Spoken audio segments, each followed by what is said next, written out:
الحمد للہ رب العالمین والعاقبۃ للمتقین والصلاة والسلام علی سیدنا وسید الانبیاء والمرسلین وعلی آلہ واصحابہ الطیبین الطاہرین اما بعد فاعوذ باللہ من الشیطان الرجیم بسم اللہ الرحمن الرحیم قل لا اسألکم علیہ اجرا الا المودۃ فی القربى وقال اللہ تبارک و تعالی فی مقام آخر انما یخشی اللہ من عبادہ العلماء صدق اللہ العظیم۔ غوث اعظم بمن بے سرو ساما مدد قبلہ دی مدد کعبہ ایما مدد بگرداب بلا افتاد کشتی ضعیفان شکستہ رات پشتی بحق خواجہ عثمان ہارون مدد کن مدد کن مدد کن یا معین الدین چشتی۔ حاضرین محفل بالخصوص حضرت مولانا عمران اشرفی صاحب قبلہ اور دیگر علماء اہل سنت، السلام علیکم ورحمۃ اللہ وبرکاتہ۔ میں نے جس دو آیتوں کی تلاوت کا شرف حاصل کیا ہے، انشاءاللہ مختصر وقت میں اس کے حوالے سے کچھ باتیں پیش کرنے کی سعادت حاصل کروں گا۔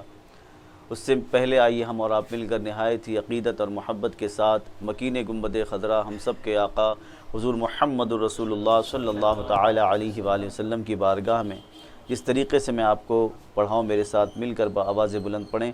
الصلاۃ والسلام علیک یا رسول اللہ، الصلاۃ والسلام علیک یا حبیب اللہ،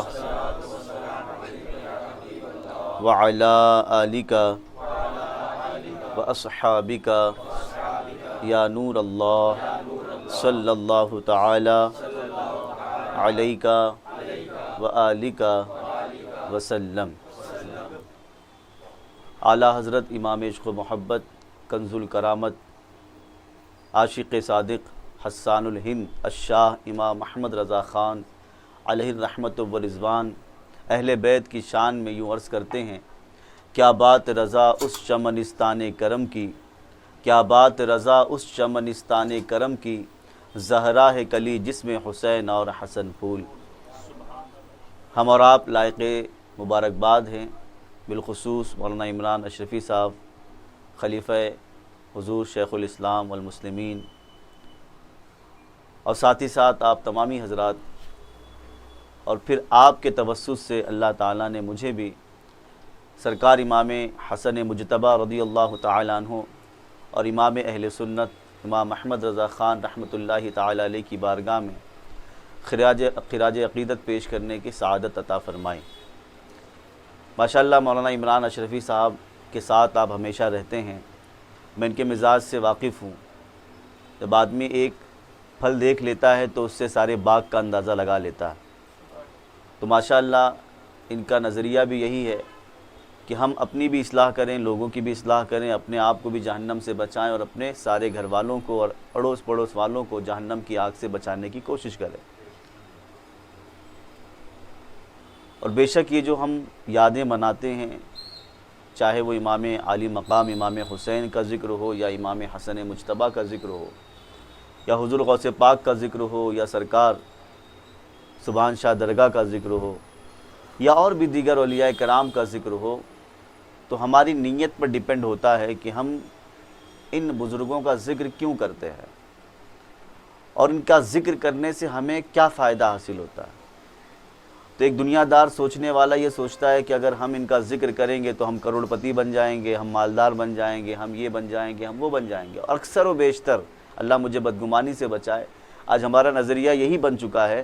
ہم اپنے ایمان کی سلامتی کے لیے شاید کبھی دعا کرتے ہوں، لیکن سب سے پہلے اگر ہم دعا کرتے ہیں تو صرف اور صرف اپنی دنیا کے لیے دعا کرتے ہیں، حالانکہ قرآن پاک میں اللہ نے خود منع فرمایا کہ جب بھی تم دعا کرو تو یہ دعا کرو، اللہم ربنا آتنا فی الدنیا حسنہ وفی الآخرۃ حسنۃ وقنا عذاب النار، یعنی دنیا کے لیے بھی دعا کرو اور آخرت کے لیے بھی دعا کرو، کیونکہ تمہارا رب کمزور نہیں ہے، تمہارے رب کے یہاں پر کسی چیز کی کمی نہیں ہے۔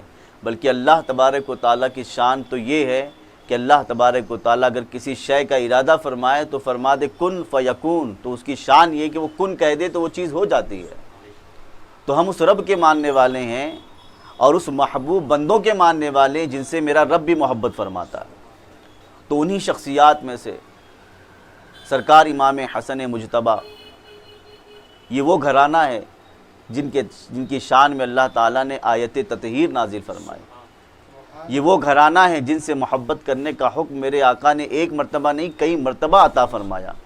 کہیں پر امام حسن و حسین کے تعلق سے بیان فرماتے تو کہیں صرف امام حسین کے تعلق سے فرماتے تو کہیں صرف امام حسن مجتبیٰ کے تعلق سے فرماتے ہیں۔ حضور چاہتے تو ایک مرتبہ فرما دیتے، عاشقوں کے لیے کافی تھا، لیکن یہ بار بار تکرار کرنا، یہ بار بار کبھی امام حسن و حسین کے حوالے سے محبت کا اظہار فرمانا، پھر کبھی انفرادی طور پر امام حسن کے لیے الگ محبت کا تقاضا کرنا، جیسا کہ حدیث پاک میں ملتا ہے اللہ کے رسول سرور کونین صلی اللہ تعالیٰ علیہ وآلہ وسلم جب نماز پڑھا کرتے تھے تو امام حسن مجتبیٰ رضی اللہ تعالیٰ عنہ سرکار علیہ السلام کی گردن پاک پر جا کر بیٹھ جاتے، کبھی پشت انور پر جا کر بیٹھ جاتے، میرے آقا علیہ السلام انہیں آرام سے نیچے اتارتے، اللہ اکبر، اور پھر سرکار علیہ الصلوۃ والتسلیم کہیں پر منبر رسول پر لے کر بیٹھے ہیں اور ارشاد فرماتے کہ میرا بیٹا سید ہے۔ سبحان اللہ۔ سید کا مطلب ہوتا ہے سردار۔ ہمارے رسول کو سید اسی لیے کہتے ہیں کہ وہ ہمارے آقا ہیں، وہ ہمارے سردار ہیں۔ سرکار امام حسن مجتبیٰ رضی اللہ تعالیٰ عنہ کے فضائل و مناقب، ان کی زندگی کے چند گوشے میں بتا کر پھر اعلیٰ حضرت کے تعلق سے چند باتیں بتا کر میں اپنی گفتگو کو سمیٹتا ہوں۔ سرکار امام حسن مجتبیٰ، اگر آپ ان کی زندگی کو پڑھیں تو میں آپ کو ایک سرسری طور پہ بتا دوں کہ سب سے اعلیٰ و بلند مقام ان کا یہ ہے کہ وہ حضور علیہ الصلوۃ والسلام کی چہیتی بیٹی سیدہ فاطمہ الزہرا کے بڑے بیٹے ہیں، اور حضرت امام حسن مجتبیٰ کی کوئی لمبی عمر نہیں تھی۔ 47 ایئر میں حضرت کا وصال ہوا، زہر خورانی میں حضرت کا وصال ہوا۔ روایتوں کے مطابق آتا ہے کہ حضرت 40 دن تک علالت کی حالت میں رہے اور اس کے بعد حضرت کا مدینہ المنورہ میں وصال ہوا، اور وہاں کے گورنر حضرت سعید رضی اللہ تعالیٰ عنہ نے بحکم امام حسین رضی اللہ تعالیٰ عنہ ان کی نماز جنازہ پڑھائی، اور پھر حضرت سیدہ فاطمہ الزہرا رضی اللہ تعالیٰ عنہ کے پہلو پاک میں امام حسن مجتبیٰ کی تدفین عمل میں آئی۔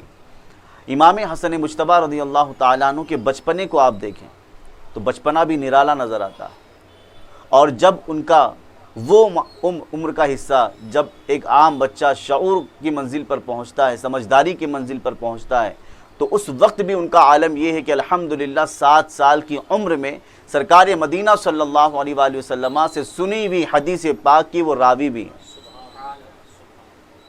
چھوٹی سی عمر میں جو کھیلنے کی عمر ہوتی ہے، یہ طلب علم اور علم دین حاصل کرنے کا جذبہ بھی ہمیں اہل بیت سے ملتا ہے۔ ہم کیا سوچتے ہیں ہمارا بچہ 10 سال کا ہو جائے، 10ویں پاس کر لے، 12ویں پاس کر لے، تب اسے نماز کا طریقہ بتائیں گے، تب اسے غسل کا طریقہ بتائیں گے، تب اسے مولانا عمران اشرفی صاحب کے پاس بھیجیں گے، تب انہیں مولانا ضمیر الدین صاحب کے پاس بھیجیں گے پڑھنے کے لیے۔ نہیں مسلمانوں، ہمیں تو اہل بیت نے بچپن سے ہی علم دین حاصل کرنے کا درس عطا فرمایا۔ سرکار امام حسن مجتبیٰ رضی اللہ تعالیٰ عنہ طہارت کے معاملے میں دیکھا جائے تو الحمدللہ ان کی پاکی کا بیان تو خود قرآن پاک کر رہا ہے۔ علم کا معاملہ دیکھا جائے تو سبحان اللہ، علم کے معاملے میں بھی وہ اپنے دور کے یکتائے روزگار نظر آتے ہیں۔ اسی طریقے سے اخلاق کا معاملہ لے تو سبحان اللہ، سخاوت کا معاملہ لے تو سبحان اللہ، کسی کی مدد کرنی ہو تو سبحان اللہ، اور پھر کرم بالائے کرم یہ کہ میرے آقا علیہ الصلوۃ والتسلیم نے جب فرما دیا، ایک مرتبہ آقا علیہ السلام منبر رسول پر حضرت امام حسن مجتبیٰ رضی اللہ تعالی عنہ کو لے کر کے تشریف فرما ہوئے، کبھی سرکار علیہ السلام صحابہ کو دیکھتے تو کبھی سرکار امام حسن مجتبیٰ کے رخ انور کو دیکھتے۔ صحابہ کرام رضوان اللہ تعالی علیہم اجمعین سے میرے آقا نے ارشاد فرمایا کہ اے میرے صحابہ، یہ میرا بیٹا سردار ہے، سید ہے، اور میرا رب جو ہے اس بچے کے ذریعے، میرے اس بیٹے کے ذریعے مسلمانوں کے 2 گروہوں کے درمیان صلح فرمائے گا۔ اور آپ کو ایک بہت ہی پیاری بات بتا دوں، شاید آپ نے اس سے پہلے سنی بھی نہ ہو یا سنے بھی ہوں گے، علماء کو چھوڑ کر میں کہہ رہا ہوں، آپ نے غوث اعظم کا نام سنا ہے کہ انہی کی اولاد میں سے ہیں۔ آپ کے ذہن میں یہ ہوگا کہ غوث اعظم صرف ایک ہیں، لیکن سب سے پہلے غوث اعظم کون ہے؟ تو فرمایا گیا کہ جب سرکار امام حسن مجتبیٰ نے خلافت سے دستبرداری کر لی، خلافت حضرت امیر معاویہ کے سپرد کر دی چند شرطوں کی بنیاد پر. چند شرطوں کی بنیاد پر جب خلافت ان کے سپرد کر دی تو سرکار امام حسن مجتبیٰ رضی اللہ تعالیٰ عنہ کی اس عمل کی برکت سے اور حضور علیہ السلام کی پیشن گوئی جو تھی، جو حضور نے بچپنے میں فرمایا تھا، وہ اب جوانی میں اللہ تبارک و تعالیٰ نے حضرت امام حسن کے ذریعے حضور کی پیشن گوئی کو مکمل فرمایا، اور اس کی برکت سے الحمدللہ سرکار امام حسن مجتبیٰ کو سب سے پہلا غوث اعظم کا لقب عطا فرمایا گیا. پھر اس کے بعد کوئی غوث اعظم نہ ہوا. پھر غوث اعظم ہوئے بھی تو انہی کی اولاد میں سرکار غوث پاک سرکار سیدنا شیخ عبد القادر جیلانی رضی اللہ تعالیٰ عنہ غوث پاک بنے، غوث اعظم بنے. اور اس کے بعد جو سب سے آخری میں غوث اعظم ہوں گے وہ حضرت مہدی رضی اللہ تعالیٰ عنہ ہوں گے، جو یہ حضور ہی کی نسل سے ہوں گے، سادات کی نسل سے ہوں گے. تو یہ غوثیت کا مقام سب سے پہلے اگر کسی کو ملا تو وہ حضرت امام حسن مجتبیٰ کو ملا. اب آئیے، آج ہم کسی کے اندر تقویٰ دیکھتے ہیں تو اس کے دیوانے ہوتے ہیں، اور ہونا بھی چاہیے. لیکن ایک بات میں بڑی معذرت کے ساتھ عرض کرنا چاہوں گا، جو دکھتا ہے وہ کچھ بھی نہیں ہوتا، جو نہیں دکھتا ہے وہی سب کچھ ہوتا ہے. یہ جملہ ذہن میں بٹھا لیں. ایمان دکھتا نہیں ہے لیکن وہی سب کچھ ہے. ہم لاکھ پوشاک پہن لیں، امامہ شریف پہن لیں، چادریں اوڑھ لیں، کچھ بھی کر لیں، تسبیح ہاتھ میں لے لیں، ہم لوگوں کے سامنے تقوی کا ایک ڈھونگ رچیں، لیکن اللہ تبارک و تعالی ہماری صورتوں کو نہیں دیکھتا، ہمارے قلب کو دیکھتا ہے. حضرت عمر بن خطاب کے دور میں ایک شخص مسجد نبوی شریف میں ایک کونے میں بیٹھ کر کے گردن جھکا کر کے ذکر کر رہا تھا. امام حضرت عمر بن خطاب رضی اللہ تعالیٰ عنہ نے اس کے سر کو ہلایا اور ارشاد فرمایا، اے شخص، تقویٰ جو ہے گردن جھکانے میں نہیں، تقویٰ یہاں ہوتا ہے. التقویٰ ہاں ہونا، تقویٰ کہاں ہوتا ہے؟ دل میں ہوتا ہے. تو شمع رسالت کے پروانوں، کسی کی ظاہری عبادت کو دیکھ کر کبھی دھوکے میں مت آنا، کسی کی ظاہری باتوں کو سن کر کے آپ دھوکے میں مت آنا. پہلے آپ یہ دیکھنا کہ یہ سچا عاشق رسول ہے یا نہیں ہے، یہ سچا عاشق اہل بیت ہے یا نہیں ہے، یہ سچا عاشق غوث اعظم ہے یا نہیں ہے. آپ کو میں بتاؤں مسلمانوں کہ سرکار امام حسن مجتبیٰ رضی اللہ تعالیٰ عنہ کی زندگی کے بارے میں، اللہ اکبر، یہ مت سمجھنا کہ انہوں نے صرف مال جمع کیا. سادات کا کام تو یہ ہے کہ یہ صرف عطا کرتے ہیں، وہاں پہ صرف آؤٹ گوئنگ ہے، ان کمنگ والا سسٹم ہے ہی نہیں. لیکن یاد رکھیں، سادات کرام کو اگر ہم کچھ دیتے ہیں تو یہ مت سمجھنا کہ ہم دے رہے ہیں، بلکہ اللہ نے جو ان کے صدقے میں ہمیں عطا فرمایا ہم ان کی بارگاہ میں نذر کر رہے ہیں. ایک ہوتا ہے کسی کو دینا اور ایک ہوتا ہے کسی کو نذر پیش کرنا. ہم اپنے بچے کو دیتے ہیں اور سادات کرام کو ہم ان کی بارگاہ میں نذر پیش کرتے ہیں. اور جب سادات کرام ہمیں دیتے ہیں تو وہ صرف دینا نہیں ہوتا بلکہ وہ عطا کرنا ہوتا. تو ایک مرتبہ حضرت امام حسن مجتبیٰ رضی اللہ تعالیٰ عنہ سفر میں تھے، ان کے ساتھ میں کچھ اور بھی لوگ تھے. آج ہم کسی کی کرامت دیکھتے ہیں تو فوراً یوٹیوب پہ ڈال دیتے ہیں کہ حضرت کی فلاں علاقے میں ایک کرامت ظاہر ہو گئی. ایک بات یاد رکھیں، کرامت کی کئی قسمیں ہوتی ہیں. کوئی ہوا میں اڑ رہا ہے تو ضروری نہیں کہ وہ با کرامت انسان ہے، کوئی پانی پر چل رہا ہے تو ضروری نہیں کہ با کرامت انسان. پہلے اس کا بیس دیکھا جائے گا، اس کی بنیاد دیکھی جائے گی کہ بندہ کس چیز سے تعلق رکھتا ہے، ایمان سے اس کا تعلق مضبوط ہے یا نہیں ہے. بلکہ یہاں تک کہ ان کی ولایت کا انکار کر دیا جاتا ہے جو سنت کے مطابق سجدہ نہیں کرتے، سنت کے مطابق جو سجدہ نہ کرے، کیونکہ ولی وہ ہوتا ہے جو سنت کے خلاف زندگی نہیں گزارتا. امام حسن مجتبیٰ رضی اللہ تعالیٰ عنہ سفر میں کھجوروں کا درخت ہے، کھجوروں کا درخت جو تھا وہ سوکھا ہوا تھا. لوگوں کو تھکان ہوئی، ایک درخت کے نیچے سرکار امام حسن مجتبیٰ آرام کرنے لگے، ان کے ساتھی بھی آرام کرنے لگے، اور بھی دیگر الگ الگ جگہ پر آرام کرنے لگے. تو ایک شخص نے کہا، حضور اگر اس کے اندر کاش کے پکی پکی کھجوریں ہو جاتی تو بہت اچھا ہوتا. ایک انہوں نے اپنی خواہش ظاہر کی. امام حسن مجتبیٰ نے بلند آواز سے دعا کے لیے ایسا ہاتھ نہیں اٹھایا، کوئی دکھاوا نہیں، کوئی ریاکاری نہیں، بس خاموشی سے انہوں نے پتہ نہیں کیا پڑھا. راوی بیان کرتے خاموشی سے انہوں نے کچھ پڑھا، اور پڑھنے کے بعد کیا دیکھتے ہیں کہ الحمدللہ ان کی دعا کی برکت سے وہ درخت جو چند لمحے پہلے سوکھا ہوا تھا اللہ تعالیٰ نے اس کو ہرا بھرا فرما دیا، اور اس کے اندر پکی ہوئی کھجوریں جو اللہ تبارک و تعالیٰ نے عطا فرما دی. ایک شخص وہیں پہ تھا شتربان، جس کو اونٹ ہانکنے والا کہتے ہیں. اس نے کہا یہ جادو ہے، سحر ہے. تو جو ساتھی تھے حضرت امام حسن مجتبیٰ کے، انہوں نے کہا، اس کو ڈانٹا، کہا یہ جادو نہیں ہے، اولاد علی کی دعا کی برکت ہے.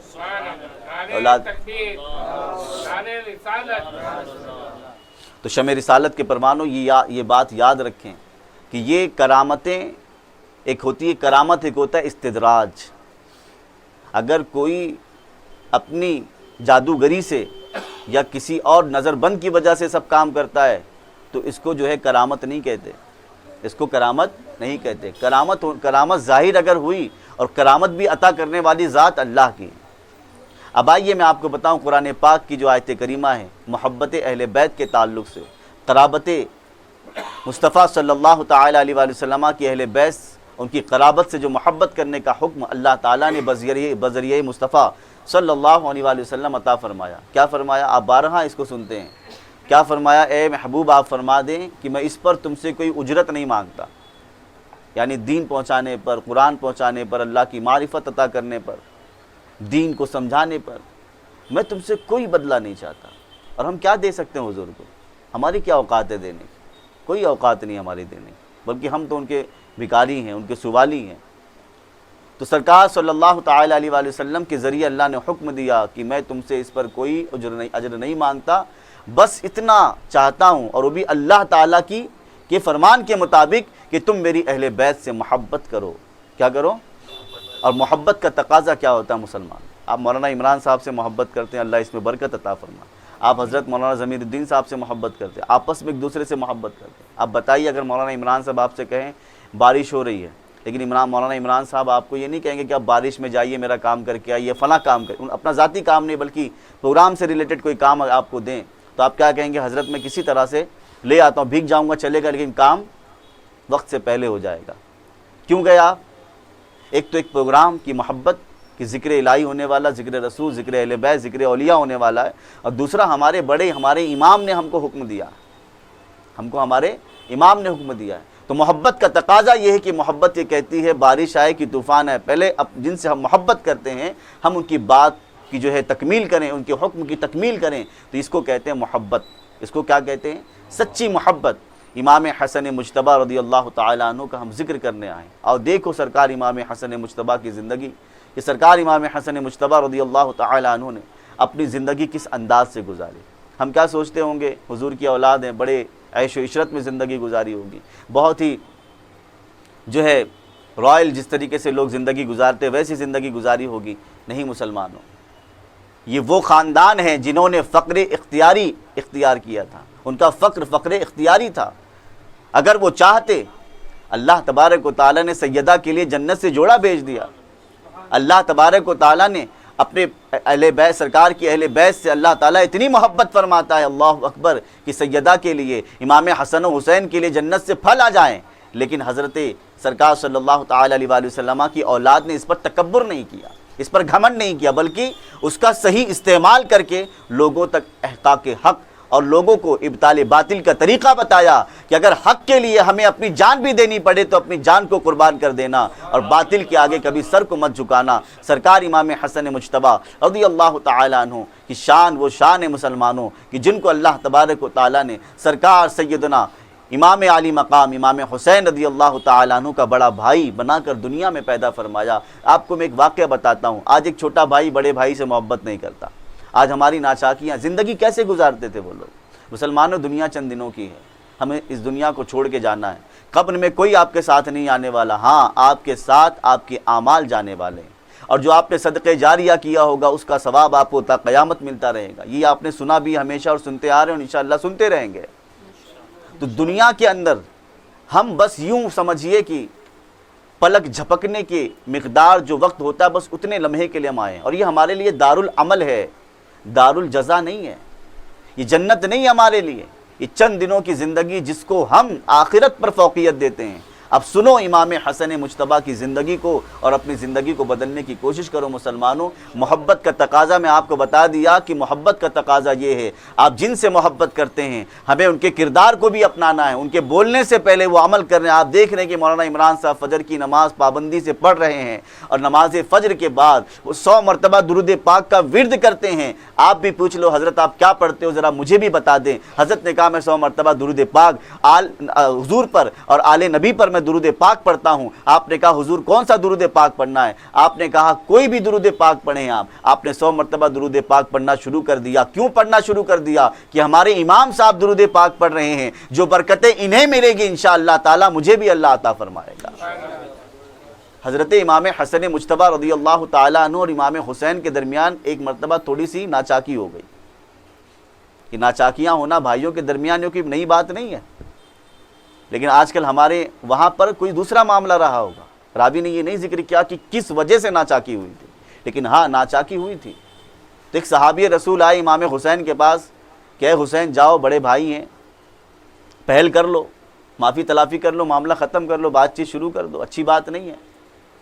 تو امام حسین کا جملہ سنیے کیا ارشاد فرماتے۔ امام حسین ارشاد فرماتے ہیں کہ اگر مجھے میرے آقا علیہ الصلوۃ والتسلیم کی یہ حدیث پاک نہ پتہ ہوتی، حضور نے کیا فرمایا کہ اگر کسی کے درمیان ناچاکی ہو جائے اور جو سب سے زیادہ پہل کرے گا صلح کرنے کے اندر، بات چیت کے اندر پہل کرے گا، میرے آقا فرماتے سب سے پہلے وہی جنت میں بھی جائے گا۔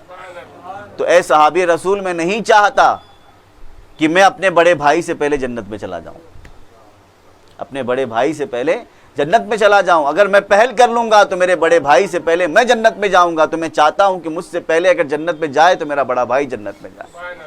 یہ فکر آخرت ہے مسلمانوں، یہ آخرت کی فکر ہے۔ ہم تو دنیا کے اندر پڑے، ہمیں پتہ بھی نہیں کہ ہم کل رہیں گے کہ بھی نہیں رہیں گے، نہیں پتہ کسی کو، اور یہ حقیقت ہے، اس کو ماننا پڑے گا، اور ہمارا اس پر ایمان ہے۔ اور بعد الموت زندہ ہونا اللہ کی قدرت سے، یہ بھی ہمارا ایمان ہے، قیامت پر ایمان ہے، حشر پر ایمان ہے، جنت دوزخ سب معلوم ہے ہمیں، لیکن ہم اس کو حقیقت کی طرف نہیں لاتے۔ ہم اپنی غفلت بھری زندگی میں بس اپنی زندگی گزار رہے ہیں۔ ہمیں جو اچھا لگے گا ہم کھائیں گے، چاہے وہ حلال ہو کہ حرام ہو۔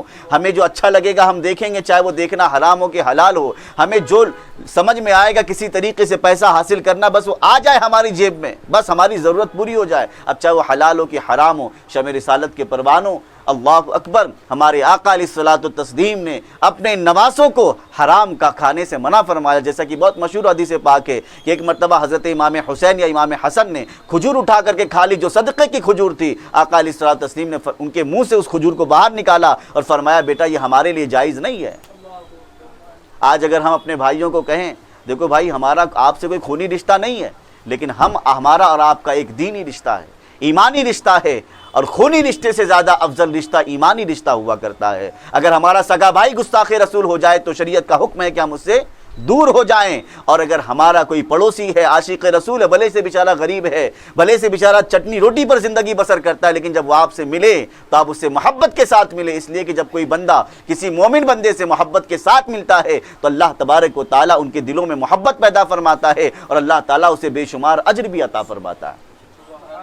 امام حسن مجتبیٰ رضی اللہ تعالیٰ عنہ کی زندگی کے حوالے سے بہت ساری روایتیں ہیں، بس میں آپ سے اتنی گزارش کروں گا مسلمانوں کہ سرکار امام حسن مجتبیٰ رضی اللہ تعالیٰ عنہ کی میں کرامتیں آپ کو بتاؤں، ان کی فضیلتیں آپ کو بتاؤں، آپ سب جانتے ہیں، بس میں آپ سے یہ گزارش کرنا چاہوں گا آج کے اس پروگرام کے ذریعے سے، آپ ایک ولی کے آستانے کے سامنے بیٹھے ہیں، بھلے سے ہم چند لوگ بیٹھے ہیں، لیکن مسلمانوں اس محفل کو میرا رب بھی دیکھ رہا ہے، حضور بھی دیکھ رہے ہیں، سرکار امام حسن مجتبیٰ بھی دیکھ رہے ہیں، سرکار امام حسین بھی دیکھ رہے ہیں۔ مسلمانوں اگر ہم وہ یہ نہیں چاہتے کہ تم ان کی درگاہوں پہ چادریں چڑھاؤ، یوں نہیں چاہتے کہ تم لنگر پہ لنگر کھلاؤ، بلکہ وہ چاہتے ہیں کہ تم کردار کو اپناؤ۔ جب ہمارا کردار اچھا ہوگا تو انشاءاللہ تبارک و تعالیٰ کردار کی برکتوں سے اللہ نہ جانے کتنوں کو اسلام کی دولت عطا فرما دے گا۔ ایک واقعہ سنا کر میں حضرت اعلیٰ حضرت کی طرف آتا ہوں، حالانکہ باتیں بہت ساری تھی لیکن وقت چونکہ ختم ہو چکا ہے۔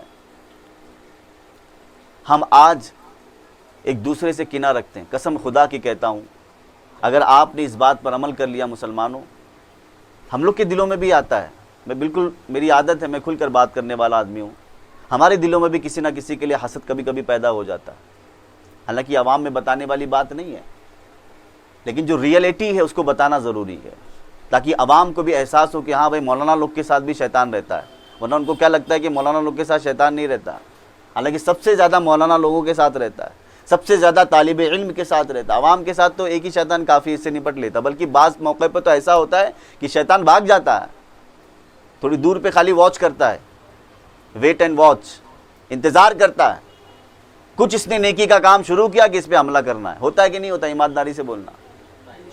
تو کیسے ہم اس سے مقابلہ کریں؟ کہیں جانے کی ضرورت نہیں مسلمان. بس ماشاءاللہ ایک خانقاہ ہی آدمی کے ساتھ جڑے ہوئے ہیں. شریعت اور طریقت، شریعت اصل ہے اور طریقت اس کی فرع ہے. شریعت سمندر ہے اور طریقت جو ہے اس کی شاخ ہے، ایک نہر ہے. پھر معرفت، حقیقت، یہ سب اس کی نہریں ہیں. بہرحال میں اس طرف نہیں جانا چاہتا. آج ہم اپنے دلوں سے کینے کو نکالیں اور جو حضور کی حدیث پاک آپ سنیں، صحیح حدیث پاک، کچھ بھی نہیں واٹس ایپ پر آیا اس میں لکھا نیچے ترمذی شریف، بخاری شریف، ایکسیپٹڈ نہیں ہے. وہ حوالہ ایکسیپٹڈ نہیں ہے. آپ اس کو پہلے دیکھیں واقعی میں یہ حدیث پاک ہے کہ نہیں ہے، کیونکہ بہت ساری ایسی حدیث پاک ہیں جن کے الفاظ الگ الگ ہوتے ہیں، بات وہی ہوتی ہے، مفہوم وہی ہوتا ہے، لیکن ایک موضوع پر کئی حدیثیں ہوتی ہیں. اب اس میں بیچ میں کوئی بھی ضعیف حدیث لا کے گڑ دیا. اب ضعیف حدیث کا حکم کیا ہمیں نہیں معلوم، قطعی حدیث کا حکم کیا ہمیں نہیں معلوم، اور دیگر احادیث کی جو ڈیفینیشنز ہیں ہمیں نہیں معلوم. ہم بس اس کو سنتے ہیں، اس کو فارورڈ کر دیتے ہیں اور اس کا فائدہ غیر اٹھاتے ہیں. بہرحال سب سے پہلے میں آپ سے گزارش کروں گا، اگر ہم آخرت کو سنوارنا چاہتے ہیں، دنیا کو سنوارنا چاہتے ہیں، تو ایک روایت کے مطابق آپ کو پتہ چلا امام حسین کے دل میں اپنے بڑے بھائی کے لیے کیا محبت تھی کہ نہیں تھی محبت. اور آقا علیہ السلام نے امام حسن کے بارے میں کیا فرمایا؟ میرا بیٹا سید بھی ہے. سبحان اللہ. صبت رسول اللہ کہا جاتا ہے، صبت اکبر بھی کہا جاتا ہے. اور ایک مقام پر میرے آقا نے فرمایا میرا بیٹا حسن میرا پھول ہے، ریحانۃ الرسول کہا گیا. حضور صلی اللہ تعالی علیہ وسلم نے امام حسن کو پھول کا لقب عطا فرمایا. اور امام حسن مجتبی رضی اللہ تعالیٰ عنہ نے اپنے چھوٹے بھائی پر شفقت بھی فرمائی، محبت بھی فرمائی. تو سب سے پہلے اپنے دل سے ایک دوسرے کے لیے کینہ کو نکالو. اگر کوئی ترقی کر رہا ہے نا تو اللہ سے دعا کرو، ارے میرا مسلمان بھائی ہے، میرا مومن بھائی ہے، اللہ اس کو اور ترقی عطا فرما، اور اللہ اس کے صدقے میں مجھے بھی ترقی عطا فرما، جس طرح تو نے اس کو ترقی عطا فرمایا مجھے بھی عطا فرما. یاد رکھیے مسلمانوں، جب یہ ذہن ہمارا ہوگا نا تو اللہ تبارک و تعالی ہمیں امام حسن کی بھی برکتیں عطا فرمائے گا، امام حسین کا بھی فیضان عطا فرمائے گا. آج برکتیں کیوں نہیں ہوتی ہیں؟ اس لیے کہ ہمارا دل صاف نہیں ہے. ہمارا دل صاف نہیں ہے. دل کو صاف کرو، ایک دوسرے کے لیے کینہ مت رکھو، کیونکہ جب آدمی حسد کرتا ہے، حسد کرنا ناجائز و حرام ہے. جب آدمی حسد کرتا ہے، میرے آقا فرماتے ہیں الحسد یاکل الحسنات کما تاکل النار الحطب. حسد نیکیوں کو ایسے ختم کر دیتا ہے جیسا کہ آگ لکڑی کو. اور ایک جگہ پر اور میرے آقا فرماتے ہیں جس طریقے سے اولا جو شہد کے اندر اگر ڈال دیا جائے ایک قطرہ تو شہد کا ذائقہ ختم کر دیتا ہے، ایسے ہی حسد ایمان کو ختم کر دیتا ہے. اگر ایمان ختم ہو گیا تو کیا یہ تمہاری نیازیں، یہ تمہارے سارے معاملات تھوڑی نہ کام آنے والے. امام حسین رضی اللہ تعالیٰ عنہ کے حوالے سے ملتا ہے کہ ان کا پڑوسی جو تھا یہودی تھا. کیا تھا؟ یہودی. اور وہ دیوار میں درار پڑی ہوئی تھی. درار سمجھتے ہیں نا؟ پھٹی ہوئی تھی دیوار. تو کم وقت دشمن تھا، مدینہ شریف کی بات ہے یہ. وہ اسی کے اندر سے کچرا پھینکا کرتا تھا اور وہ کچرا امام حسین کے گھر میں آتا تھا. امام حسین اس سے کچھ نہیں کہتے. یہ تقریباً 1 مہینہ یا کچھ دنوں تک چلتا رہا معاملہ. ایک دن یہودی کی بیوی نے کہا تجھے شرم نہیں آتی؟ نواسے رسول کو تکلیف پہنچاتا ہے کچرا پھینک کر کے. تو یہودی کو بھی احساس ہوا کہ واقعی میں نے بہت غلط کیا. اتنے دن ہو گئے انہوں نے کبھی مجھے ایک جملہ بھی نہیں کہا، مجھ سے جھگڑا کرنے بھی نہیں آیا. تو کہا جا کر ان سے معافی مانگو. آئے، دستک دی، دروازہ کھلا. امام حسین رضی اللہ تعالیٰ عنہ سے پوچھا، امام حسین نے پوچھا کیا بات ہے، کیوں آئے ہو؟ کہا اس لیے آیا ہوں یہ جو کچرا آپ کے گھر میں روز آتا کوئی اور نہیں، میں ہی پھینکا کرتا ہوں، بس اسی کے لیے میں آپ سے معافی مانگنے آیا. امام حسین رضی اللہ تعالیٰ عنہ نے فوراً معاف کر دیا، فوراً معاف کر دیا. کوئی اس کے اندر تامل نہیں، کوئی غور و فکر نہیں، فوراً معاف کر دیا. پھر یہودی بھی پریشان، یار اتنے با اثر شخصیت ہے یہ، ان کے چاہنے والے ایسے ایسے صحابی ہیں، پہلوان صحابی ہیں، اگر حکم دے دیتے تو مجھے چٹنی بنا دیتے لوگ. کہا بھی اس نے امام حسین سے کہ آپ چاہتے تو مجھے مروا بھی سکتے تھے، لیکن آپ نے ایسا کیوں نہیں کیا؟ تو ارشاد فرمایا میں تیری بات مانوں کہ اپنے نانا کی بات مانوں. ہمیں نظریہ دیا ہی نہیں گیا، ہمیں تو حسن سلوک کا نظریہ دیا گیا ہے. فرماتے ہیں کہ میرے نانا جان نے کہا کہ جو اپنے پڑوسیوں کی پریشانی پر صبر کرتا ہے اللہ اسے جنت کا مقام عطا فرماتا ہے. 10 منٹ.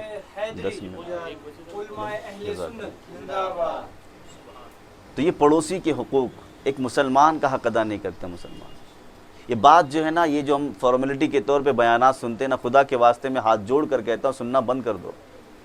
سننا ہے تو دل کے کانوں سے سنو. اپنی دنیا کو سنوارنے میں مت لگو. آخرت کو وہ انسان عقل مند ہے جو اپنی دنیا کی بجائے اپنی آخرت کی فکر کرتا ہے.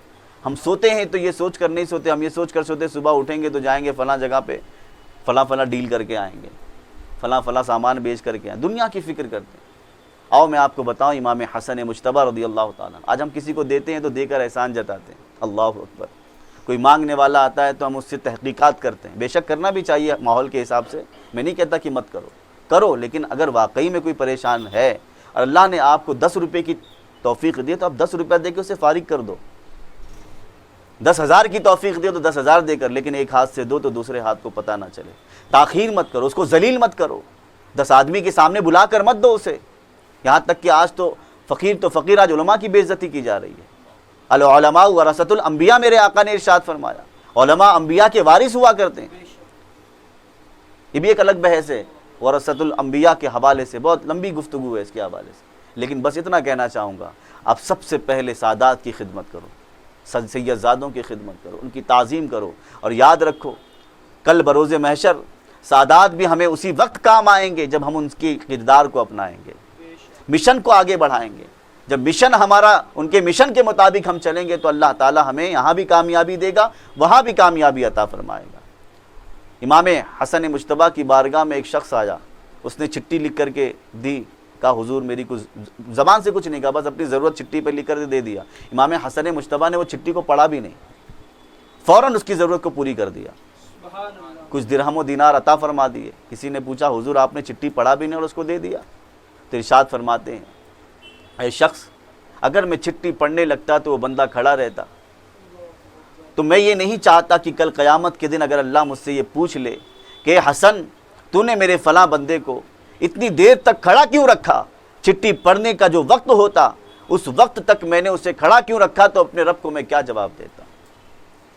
وہ سمجھ گئے تھے کہ اس میں کچھ اس کی ضرورت ہے. اور امام حسن مجتبیٰ غوث اعظم ہے، سبحان اللہ، غوثیت کے مقام پر فائز تھے، اپنے دور کے غوث اعظم ہے وہ. سرکار امام حسن مجتبیٰ نے اپنی بصیرت والی نگاہوں سے دیکھ لیا تھا اور قلب سے دیکھ لیا تھا کہ اس بندے کی کیا ضرورت ہے، حضرت نے پوری فرما دی. آج ہم کسی کو دیتے ہیں مسلمانوں، کسی کو بھی. اور یاد رکھیں کوئی فقیر اگر راستے سے گزر رہا ہے، گرچہ وہ ہٹا کٹا ہے، کمانے والا ہے، پتہ نہیں اس کے اندر کیا معاملات ہے، اس کی ذہنی اور قلبی کیا حالت ہے، ہمیں نہیں پتہ. آپ کو سمجھ میں آیا دینا چاہیے تو دو، لیکن اس کی برائی مت کرو، اس کی برائی مت کرو. پتہ نہیں اس بندے کا اللہ کی بارگاہ میں کیا مقام ہے. وہ نماز نہیں پڑھتا، آپ تحقیق مت کرو کہ کون نماز پڑھ رہا ہے کون نہیں پڑھ رہا. ہم کسی کی عبادت کے ٹھیکیدار نہیں ہیں. اصلاح کرنے کی اجازت ہے. ادعو الی سبیل ربک بالحکمت والموعظۃ الحسنہ فرمایا ہے. وہاں حکمت کا حکم ہے اور اچھی باتوں کے ذریعے اللہ تبارک و تعالیٰ نے اللہ کی طرف بلانے کا حکم دیا ہے. کسی کے نقص نکالنے کی کوشش مت کرو، بلکہ حکم تو یہ دیتے ہیں ہمارے بزرگ کہ تم کسی کے اندر اچھائیاں ڈھونڈنے کی کوشش کرو، کامیاب ہو جاؤ گے. اپنے لوگوں میں اچھائیاں ڈھونڈنے کی کوشش کرو. تو امام حسن مجتبیٰ رضی اللہ تعالیٰ عنہ کی یہ زندگی ہے. مسلمانوں علم کے معاملے میں بھی الحمدللہ اپنے وقت کے علم کے تاجور نظر آتے ہیں. اور پھر خاندان تو سبحان اللہ، خاندان رسول سے ان کا تعلق ہے. اور پھر سرکار امام حسن مجتبیٰ رضی اللہ تعالیٰ عنہ کے وصال کے حوالے سے آپ نے سنا، اور بھی بہت سارے واقعات ہیں. سرکار امام حسن مجتبیٰ نے ایک روایت کے مطابق 20 مرتبہ، ایک روایت کے مطابق 25 مرتبہ حج فرمایا اور پیدل حج فرمایا. اور پھر ان کی دعاؤں سے اللہ تعالیٰ نے ایک حبشی غلام کو اولاد بھی عطا فرمائی. یہ بہت ساری کرامتیں ہیں. بس میں اتنی گزارش کروں گا سرکار امام حسن مجتبیٰ کی زندگی سے، خدا کے واسطے ہم سیدوں کی عزت کریں. وہ کیسے بھی ہوں، نماز نہیں پڑھتے نا، وہ ان کا عمل ہے. داڑھی نہیں رکھتے، وہ ان کا عمل ہے. وہ کیا کرتے ہیں ہمیں اس سے مطلب، سید ہے نا، ان کی رگوں میں علی کا خون دوڑ رہا ہے نا، مولا علی کا خون دوڑ رہا ہے، سیدہ کا خون دوڑ رہا ہے. بس وہی ہمارے لیے کافی ہے، وہی ہمارے لیے کافی. یہاں تک کہ میں تو کہوں گا کسی مومن کے تعلق سے بھی اگر وہ نماز نہیں پڑھتا اس کی غیبت مت کرو. ارے وہ نماز ہی نہیں پڑھتا، بڑی بڑی باتیں کرتا، مت کرو. فجر کی نماز نہیں پڑھتا، ظہر کی نماز نہیں پڑھتا. ہم کون ہوتے کسی کی اصلاح کرو، غیبت مت کرو. یہ ذہن میں رکھیں، کریں گے عمل انشاءاللہ تعالیٰ. اب بس میں حضرت نے جو ٹائم دیا انشاءاللہ میں اس کے اندر ہی اعلیٰ حضرت امام عشق و محبت فاضل بریلوی رحمۃ اللہ تعالیٰ علیہ کے تعلق سے چند باتیں بتاؤں. اب اعلیٰ حضرت کے گوشے اتنے سارے ہیں، حالانکہ اعلیٰ حضرت وہ اعلیٰ حضرت ہیں جنہوں نے اپنی ساری زندگی عشق رسول اور عشق اہل بیت میں گزارا۔ ایک مرتبہ ایک شخص آیا حضرت کی بارگاہ میں، کہا کہ حضرت مجھے آپ کا تھوڑا سا وقت چاہیے۔ کیا کہا؟ مجھے آپ کو تھوڑا سا وقت چاہیے۔ جیسے آپ بھی آتے ہوں گے امام مولانا عمران صاحب سے فون پہ بات کرتے ہوں گے، حضرت مجھے آپ سے ملنا ہے، تھوڑا ٹائم چاہیے، آپ کا کچھ بات کرنی ہے، تو حضرت آپ کو بول دیں گے ٹھیک ہے آج نہیں کل ملو یا 1 گھنٹے کے بعد ملو، وقت دیتے ہوں گے۔ اعلیٰ حضرت سے بھی کسی نے وقت مانگا تو امام احمد رضا خان فاضل بریلوی رحمۃ اللہ تعالیٰ علیہ نے ارشاد فرمایا کہ ایک کام کرو، تم میرے یہاں رکو، اگر مجھے آپ کبھی خالی دیکھنا تو وہ وقت لے لینا، کبھی مجھے خالی دیکھنا تو وہ وقت لے لینا مجھ سے۔ یعنی بتانے کا مقصد یہ ہے کہ میرے پاس ٹائم ہے ہی نہیں، لیکن ہاں اگر کوئی بندہ سوالی ہوتا تو 2-3 منٹ کے اندر جو بھی بات ہوتی اس کو مکمل سنتے اور اس کا جواب عنایت فرما دیتے۔ آج اعلیٰ حضرت عظیم البرکت رضی اللہ تعالیٰ عنہ کو ہم بہت سارے اینگل سے دیکھتے ہیں۔ باطل الگ اینگل سے دیکھتا ہے۔ ہمارے اہل سنت و جماعت کے اندر بھی ایسے بہت سارے معاملات ہیں جو اعلیٰ حضرت امام عشق و محبت کو ہم الگ نظریے سے دیکھتے ہیں۔ اب کسی نے کان بھر دیا اس کو پتہ بھی نہیں۔ ابھی میں نے مولانا ضمیر الدین صاحب قبلہ ہمارے سے بزرگ ہیں، مجھ سے زیادہ انہوں نے دن دیکھے ہیں، مجھ سے زیادہ انہوں نے راتیں دیکھی ہیں۔ اب حضرت مجھے اگر واقعی میں یا آخرت کی فکر رکھتے ہوئے جب مجھے کوئی روایت پیش کریں گے تو یقیناً مجھے ماننا ہے کہ نہیں ماننا ہے۔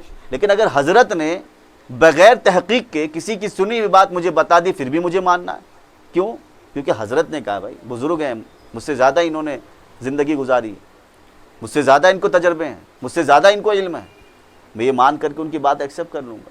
یاد رکھیں کسی بھی شخصیت کے بارے میں، خاص طور پر وہ شخصیات جو اس دنیا میں نہیں ہے بظاہر، جو اپنے اپنی مزاروں میں آرام فرمائیں، کبھی ان کے بارے میں کلام مت کرنا۔ رہے جب کسی بندے کے انتقال کے بعد میرے مصطفیٰ نے منع فرمایا کہ کسی مسلمان کے انتقال کے بعد اس کی برائیوں کو نہیں اس کی اچھائیوں کو بیان کیا کرو۔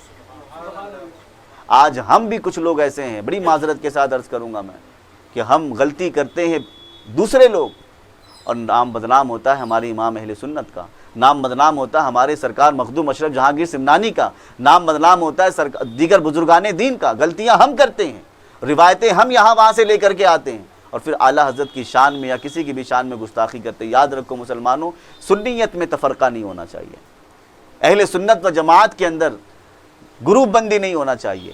تنظیمیں قائم ہیں، آپ تنظیموں کے اعتبار سے اپنے معمولات کے اعتبار سے کام کرو، لیکن جو کام ہمارے بزرگوں نے دیا ہے اس کی روشنی میں کرو، انشاءاللہ کامیاب رہو گے۔ اور میں آپ کو اعلیٰ حضرت کی زندگی بتاؤں، اللہ نے کیا فرمایا؟ انما یخشی اللہ من عبادہ العلماء۔ بے شک انما جب فرمایا جاتا تو انما یہ حصر کے لیے آتا ہے، یعنی اس کے اندر سے کوئی باہر نہیں جا سکتا۔ بے شک اللہ سے ڈرنے والوں میں، اللہ کے بندوں میں سب سے زیادہ اگر کوئی ہے تو وہ علماء ہیں۔ اور وہ علماء کون سے علماء؟ ہم جیسے لوگ نہیں، علماء ربانیین جن کو کہا جاتا ہے، جن کے قول و فعل میں تضاد نہیں ہوتا، وہ جو کہتے ہیں اس کو کرتے بھی ہیں، جو بتاتے ہیں اس پر عمل بھی کرتے ہیں۔ تو انہی علماء ربانیین میں حضرت سرکار امام احمد رضا خان رحمۃ اللہ تعالیٰ علیہ کا بھی نام آتا ہے۔ اعلیٰ حضرت عظیم البرکت کی زندگی آپ بارہا سنتے ہیں، بچپنے میں کیا ہوا اور پھر بچپنے میں کیا کیا معاملات پیش آئے۔ اعلیٰ حضرت رحمۃ اللہ تعالیٰ علیہ جو ہے بریلی شریف میں 1272 ہجری میں جو ہے سرکار اعلیٰ حضرت 13ویں صدی میں پیدا ہوئے بریلی شریف کے اندر، اور وصال ان کا سرکار اعلیٰ حضرت عظیم البرکت رضی اللہ تعالیٰ عنہ کا جو ہے 1340 سے 41 ہجری میں سرکار اعلیٰ حضرت کا جمعہ کے دن دوپہر کے وقت وصال ہوا۔ جمعہ کے دن دوپہر کے وقت 2:38 پر وصال ہوا۔ میں وصال کی باتیں پہلے اس لیے بتا دیتا ہوں تاکہ آپ کے ذہن میں خاکہ ہو جائے کہ ہاں اس سن سے لے کر اس سن تک حضرت نے اپنی زندگی گزاری۔ اب اس ساری زندگی کے اندر، ان اوقات کے اندر حضرت نے اپنے لمحات کو کیسے گزارا۔ ایک تو بات میں نے آپ کو پہلے وقت کے تعلق سے بتایا کہ میرے پاس اگر وقت ہوگا تو تم کو میں وقت دے دوں گا، تو اس سے پتہ کیا چلا وقت کی اہمیت۔ اس کی اہمیت آج ہمارے یہاں وقت کی اہمیت نہیں ہے۔ آج ہمارا بچہ یہاں وہاں بیٹھے گا، لکڑ پہ بیٹھے گا، ہم لوگ بھی ایسے ہی کرتے ہیں، چائے خانوں پہ بیٹھے ہیں، یہاں وہاں جا کر ٹائم پاس کر رہے ہیں۔ اگر پوچھیں گے آپ کیا کر رہے ہیں؟ مولانا کچھ کام دام ہے نہیں، ٹائم پاس کر رہے ہیں۔ کام دام نہیں، تلاوت قرآن کرو، ٹھیک ہے، تلاوت قرآن کی طرف دل مائل نہیں ہو رہا، اللہ کا ذکر کرو، درود پاک کا ورد کرو، باوضو رہو، اللہ اس میں تمہیں کام بھی عطا فرمائے گا اور رزق بھی عطا فرمائے گا۔ اب اعلیٰ حضرت امام عشق و محبت رحمۃ اللہ تعالیٰ علیہ پیدا ہوئے، اور ان کی جو سن پیدائش کی جو تاریخ ہے اس کو جب حضرت امام احمد رضا خان رحمۃ اللہ تعالیٰ علیہ نے عدد کے اعتبار سے جب جوڑا تو وہ آیت کریمہ جس کا مفہوم یہ ہے کہ اللہ تبارک و تعالیٰ نے ان کے دلوں میں ایمان کو نقش فرما دیا ہے اور روح کے ذریعے ان کی مدد فرمائی، روح کے ذریعے ان کی مدد فرمائی۔ تو اعلیٰ حضرت امام عشق و محبت رحمۃ اللہ تعالیٰ علیہ کو اللہ تبارک و تعالیٰ نے عشق کا امام بنا دیا۔ ان کو امام عشق و محبت کہا جاتا ہے، حسان الہند کہا جاتا ہے، اور ایسے نہیں کہا جاتا۔ اسی لیے تو امام احمد رضا خان رحمۃ اللہ تعالیٰ علیہ کہتے ہیں جس کو ہو درد کا مزہ، جان ہے عشق مصطفیٰ روز فضوں کرے خدا۔ اس شعر کو سمجھو پہلے، جان ہے عشق مصطفیٰ، یعنی عشق مصطفیٰ ہی جان ہے، اور عشق مصطفیٰ کے حوالے سے دعا کرتے ہیں اللہ کی بارگاہ میں کہ روز فضوں کرے خدا، یعنی اللہ اس میں اور برکت عطا فرمائے۔ اور جس کو ہو درد کا مزہ ناز دوا اٹھائے کیوں، یعنی جس کو عشق رسول کے درد کا مزہ محسوس ہو جائے۔ یقیناً میں کہتا ہوں آپ کبھی حضور کی طرف لو لگا کر کے رو، قسم خدا کی کہتا ہوں آپ کا رونا بند ہوگا، آپ کا دل ہلکا ہو جائے گا۔ اسی لیے کہا گیا رویا کرو، رونے سے دل ہلکا ہوتا ہے، رونے سے اللہ تبارک و تعالیٰ راضی ہوتا ہے۔ لیکن رونے کا جو مطلب ہے، مقصد الگ الگ ہوتا ہے۔ کبھی کوئی کسی چیز کے کھو جانے پر روتا ہے، اور کبھی کوئی اللہ کی محبت میں روتا ہے، تو کبھی کوئی اللہ کی دی ہوئی نعمت پر روتا ہے، تو کبھی کوئی بندہ حضور کی محبت میں روتا ہے، تو کبھی کوئی اہل بیت کی محبت میں روتا ہے۔ سرکار امام عشق و محبت رحمۃ اللہ تعالیٰ علیہ نے وہ شخصیت ہیں جب انہیں عشق کے معاملے میں دیکھا جاتا ہے، جب فتویٰ بھی لکھتے ہیں تو عشق رسول کی روشنی میں لکھتے ہیں، جب ترجمہ کنز الایمان لکھتے ہیں تو عشق رسول کی روشنی میں لکھتے ہیں، جب نعت مصطفیٰ لکھتے ہیں تو عشق رسول کی روشنی میں لکھتے ہیں، جب اہل بیت کی شان میں اشعار لکھتے ہیں تو عشق رسول اور عشق اہل بیت کی روشنی میں لکھتے ہیں، جب کسی مسئلے پر کوئی گفتگو کرتے ہیں تو قرآن و حدیث کی روشنی میں لکھتے ہیں، جب کسی سے بات کرتے ہیں تو قرآن و حدیث کی روشنی میں بات کرتے ہیں، اور جب یقین بھی کرتے ہیں تو قرآن مقدس کی روشنی میں کرتے ہیں۔ جیسا کہ ایک واقعہ بہت ہی مشہور و معروف واقعہ ہے، سرکار مفتی اعظم ہند جو ان کے صاحبزادے ہیں، چھوٹے صاحبزادے ہیں، ابھی چھوٹی عمر ہے، سرکار مفتی اعظم ہند چھت پر ہیں اور سرکار اعلیٰ حضرت زمین پر ہیں، نیچے ہیں، گھر کے اندر ہیں، اور ایک سائل آتا ہے، سوال کرتا ہے، اعلیٰ حضرت کی بارگاہ میں کہتا ہے کہ مجھے کچھ رقم دے دو۔ اعلیٰ حضرت رحمۃ اللہ تعالیٰ علیہ نے اس کے حلیوں کو دیکھا، اعلیٰ حضرت نے اسے کچھ 10 روپے دینے کی بات کی، اس نے کہا نہیں مجھے 20 روپیہ چاہیے، اگر 20 روپیہ نہیں دو گے تو تمہارا گھر پلٹ جائے گا۔ کیا پلٹ جائے گا؟ گھر پلٹ جائے گا، 20 نہیں۔ اب جیسے ہم جیسے لوگ وہمی لوگ اگر ہوں، پھر واقعی میں یار مانگنے والا دے دو، نہیں تو پتہ نہیں پلٹ گیا تو پھر لینے کے دینے ہو جائیں گے۔ سوچتا ہے کہ نہیں سوچتا آدمی؟ اعلیٰ حضرت کا یقین کتنا مضبوط ہے، ایک تو مانگ بھی رہا ہے، اور پھر تو معاذ اللہ رب العالمین وہ بات بول رہا ہے جس کا تجھے اختیار ہی نہیں ہے۔ گھر کو پلٹنا، گھر کو صحیح رکھنا نہیں رکھنا، یہ تو اللہ کے دستے قدرت میں۔ ایمان دیکھیے اور فراست دیکھیے، اور علم کا وہ علم کے حوالے سے سرکار اعلیٰ حضرت رحمۃ اللہ تعالیٰ علیہ کی دست رس دیکھیے کہ امام احمد رضا رحمۃ اللہ تعالیٰ علیہ نے کہا اگر یہ تیری بات ہے کہ اگر میں نہیں دوں گا تو میرا گھر پلٹ جائے گا، تو جا میں نہیں دیتا۔ اعلیٰ حضرت رحمۃ اللہ تعالیٰ علیہ بھی اسی سے بات ہی کر رہے تھے کہ چھت پہ سے سرکار مفتی اعظم ہند پیر کے بل نہیں، سر کے بل زمین پر تشریف لے آئے۔ سر کے بل اگر کوئی زمین پر گرے تو بتائیے اس کو چوٹ تو لگی کم از کم، اور اگر دماغ وغیرہ پہ لگ جائے تو پھر بہت سارے معاملات، کریٹیکل معاملات ہو جاتے ہیں۔ حضور مفتی اعظم ہند زمین پر گرے اور فوراً اٹھ گئے، کچھ بھی نہیں ہوا حضور مفتی اعظم ہند، کچھ بھی نہیں ہوا۔ سرکار مفتی اعظم ہند واپس گھر میں تشریف لے آئے۔ پھر اعلیٰ حضرت امام عشق و محبت رحمۃ اللہ تعالیٰ علیہ نے کہا دیکھ تم مجھ سے سیدھے سے مانگ لیتا کہ مجھے 20 روپیہ دے دو، تو نے جو شرط لگائی کہ اگر نہیں دو گے تو تمہارا گھر پلٹ جائے گا، دیکھ میرا بیٹا چھت پہ سے بھی گرا لیکن میرے رب پر میرا یقین کامل تھا، اللہ نے میرے بچے کی حفاظت فرمائی۔ تو یہ یقین کامل بھی ہونا چاہیے، یہ تھا اعلیٰ حضرت کا عشق۔ ہم تو صرف زبان سے کہتے ہیں حضور سے محبت۔ ابھی ربیع الاول شریف کا مہینہ آئے گا، گھروں میں جھنڈے لگیں گے، چراغاں ہوں گے، اور نہ جانے کیا کیا ہم کریں گے، اور اس کے بعد ایک ظاہری، بے شک وہ کرو اور ظاہری محبت بھی ہونی چاہیے، لیکن مسلمانوں میں شروع میں کہہ چکا ہوں فارمیلٹی سے باہر آؤ، حقیقت کی طرف آؤ، اور حقیقت کی طرف جب آؤ گے تو انشاءاللہ تعالیٰ تمہیں ایک روحانیت محسوس ہوگی، اور جب روحانیت محسوس ہوگی تو اللہ تبارک و تعالیٰ ہمارے قلوب کو روشن فرما دے گا۔ یہی وہ اعلیٰ حضرت عظیم البرکت رحمۃ اللہ تعالیٰ علیہ ہیں جن کے عشق کے حوالے سے تو آپ بارہا سنتے ہیں۔ اعلیٰ حضرت امام عشق و محبت نے 8 سال کی عمر سے فتویٰ نویسی یعنی فتویٰ لکھنا شروع کرے، فتویٰ دیا نہیں تھا، فتویٰ لکھنا یعنی فتوے کی پریکٹس کرنا شروع کر۔ 8 سال کی عمر کیا ہوتی ہے؟ 13 سال 10 ماہ 5 دن میں اعلیٰ حضرت نے رضاعت کا مسئلے پر ایک فتویٰ دیا۔ جب ان کے والد صاحب نے چیک کیا تو وہاں پہ ان کو پاس کر دیا۔ کہا بیٹا اب تم بیٹھو یہاں پر. کہاں پر؟ فتوے کی جہاں فتویٰ دیا جاتا ہے اس تخت پر، اس گدی پر اب تم بیٹھو گے. فتویٰ جو رضاعت کا فتویٰ تھا، آپ شاید اس کے بارے میں جانتے نہیں، میں وضاحت کر دوں تھوڑی سی. رضاعت کہتے ہیں اگر کوئی عورت، کسی عورت کا دودھ اس کا بچہ نہ ہو، اس کی بہن کا بچہ ہو یا اس کے دیورانی کا بچہ ہو، اس نے اس کا دودھ پی لیا، اب کسی نے منہ سے پیا یا کسی کے ناک کے ذریعے سے اس کے پیٹ میں چلا گیا، تو اب کیا اس کے اوپر رضاعت کا حکم ہوگا؟ رضاعت یعنی اب وہ اس کی رضائی ماں ہو گئی اور اس کا رضائی بیٹا ہوگا. اب وہ اس کی اولاد سے شادی نہیں کر سکتا، نہ خود اس سے شادی کر سکتا، ٹھیک ہے، نہ اس سے شادی کر سکتا ہے، نہ اس کی اولاد سے شادی کر سکتا ہے، نہ اس کی اولاد اس سے شادی، چاہے وہ لڑکی ہو یا لڑکا ہو، دونوں کے لیے ایک ہی حکم ہے. تو اعلیٰ حضرت کی بارگاہ میں سوال آیا کہ فلاں فلاں بچے نے کے ناک کے ذریعے سے فلاں فلاں عورت کا دودھ اس کے پیٹ میں چلا گیا. تو اعلیٰ حضرت نے اس وقت فتویٰ دیا کہ اگر ناک کے ذریعے سے بھی کسی عورت کا، اس کی ماں کے علاوہ کسی اور عورت کا دودھ اس کے ناک کے ذریعے سے پیٹ میں چلا جائے تو اعلیٰ حضرت نے فرمایا کہ اب اس پر رضاعت ثابت ہو گئی، یعنی اب وہ بیٹا اس کا رضائی بیٹا ہو گیا اور وہ ماں اس کی رضائی ماں ہو گئی. یہ پہلا فتویٰ اعلیٰ حضرت نے دیا. اور اعلیٰ حضرت کے علم کا معاملہ یہ تھا کہ اگر کوئی اعلیٰ حضرت سے پانی کے اوپر سوال کرتا تو اعلیٰ حضرت نے پانی کی ایک دو قسمیں نہیں سینکڑوں قسمیں بیان فرما دی. اعلیٰ حضرت سے اگر کوئی داڑھی کے بارے میں سوال کرتا تو اعلیٰ حضرت ایک دو حدیث نہیں کئی حدیثیں بیان فرما دیتے.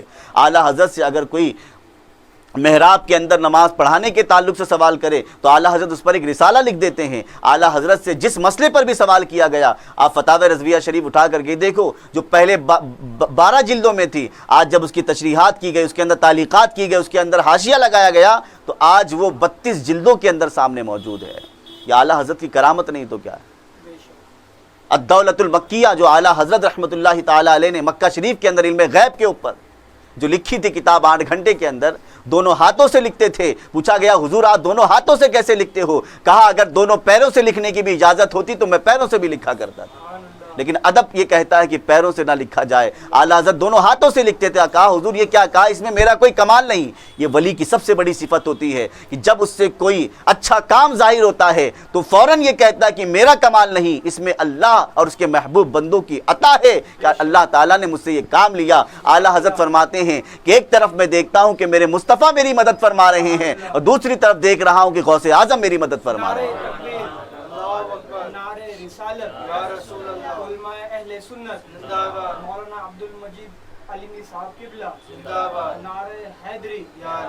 یہ تو ان کی علمی کرامت ہے اعلیٰ حضرت رحمۃ اللہ تعالی علیہ.